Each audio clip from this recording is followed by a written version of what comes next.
In 1989, police across Europe were hunting a dangerous international drug trafficker. Interpol, the DEA, and authorities in France, Switzerland, and Luxembourg were all searching for the same man. He had smuggled millions of dollars through secret bank accounts, moved cocaine across borders, and vanished without a trace. But this wasn't a cartel boss.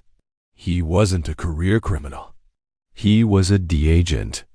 And for 7 years, he had been stealing drugs directly from the United States government and selling them back on the street.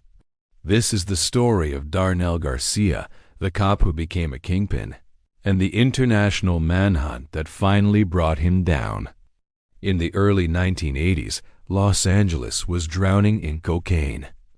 As law enforcement cracked down on drug routes in Florida, cartels shifted their operations west through Mexico and into California. Arrests were happening by the tens of thousands every year, and the DEA was overwhelmed trying to keep up. On the front lines of this war was DEA agent Darnell Garcia. He was street smart, charismatic, and fearless. A former LAPD officer, an Army veteran, and a martial arts champion who had even trained with Chuck Norris and appeared in the movie Enter the Dragon. Garcia looked like the perfect narcotics officer. He knew the dealers, he knew the informants, and he knew exactly how drugs moved through the city. And that knowledge would soon make him very rich. Every day, Garcia handled enormous drug seizures. Bags of cocaine, stacks of cash. Evidence rooms filled with narcotics worth millions, and he began asking himself a dangerous question. Who would notice if a little bit went missing? It started small. A few $1,000s skimmed from seizure cash. Then something bolder. In 1983, Garcia stole a pound of cocaine from a DEA evidence bag. He emptied it, replaced it with baking soda, and left just enough residue so lab tests would still detect cocaine. The DEA never noticed. That was the moment the line disappeared. Garcia recruited 2 fellow agents, Ed Williams and Brian Hartford. Together, the 3 DEA agents began stealing drugs before they were ever logged as evidence. They would stake out drug houses, break in before official raids, and take the cocaine for themselves. Then Garcia did something unthinkable. He contacted former informants, men he had once arrested, and asked them to sell his drugs on the street. He had the perfect distribution network built from years of undercover work. Within 2 years, the agents had stolen hundreds of thousands of dollars worth of narcotics, and they were just getting started. Soon, Garcia had millions in cash. Too much to hide. Too much to spend. Too dangerous to keep in America. So he turned to his girlfriend, Wendy Bedford, a legal secretary. She began buying cashier's checks for $9,900 each, just under the federal reporting limit.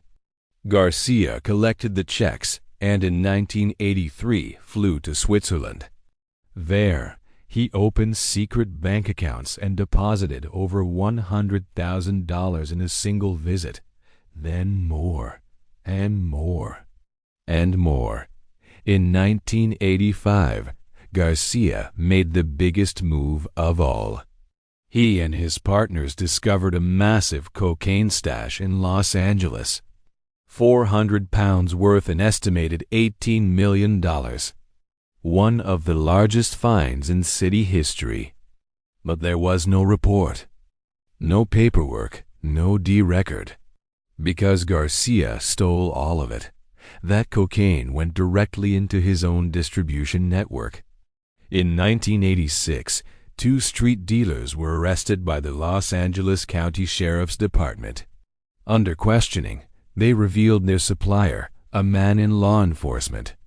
Brian Hartford, D. That was the crack investigators needed. They began quietly watching Hartford, which led them to Garcia. Agents noticed Garcia paid his rent in cash. Then they discovered his $500,000 home in Rancho Palos Verdes. On a $50,000 D salary, the math didn't add up. The red flags were everywhere. The D traced phone calls from Garcia to New York to a known drug dealer named Howard Calhoun, a former D informant. When agents searched Calhoun's apartment, they found overnight delivery receipts, packages from Los Angeles sent by Garcia and Hartford.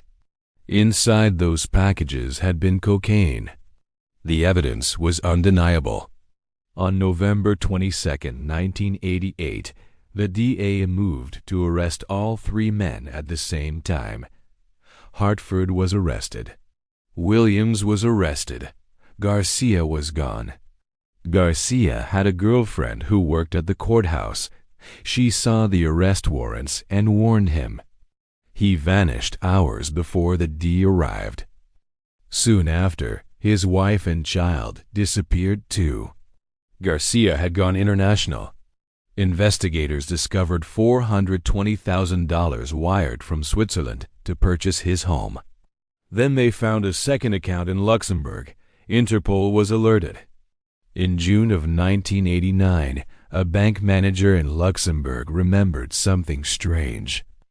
An American man had withdrawn $3 million in cash, placed it in a plastic bag, and ridden away on a bicycle. That man was Garcia.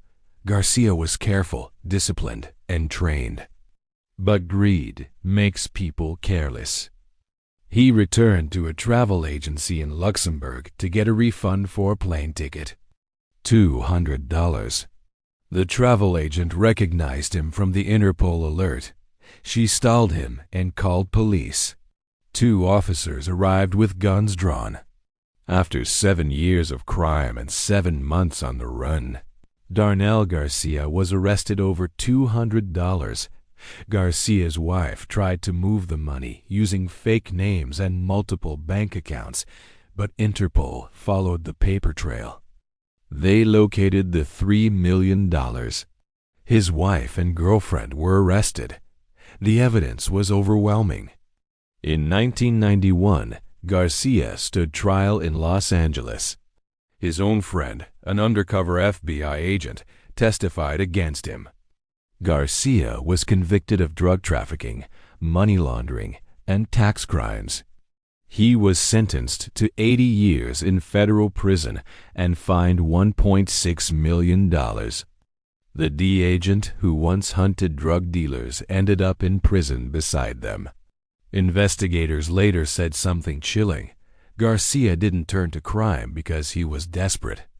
He did it because he believed he was smarter than everyone else. For 7 years, he used his badge as a shield for a drug empire. But in the end, it wasn't the D that caught him. It wasn't Interpol. It wasn't millions of dollars. It was $200 that finally brought him down.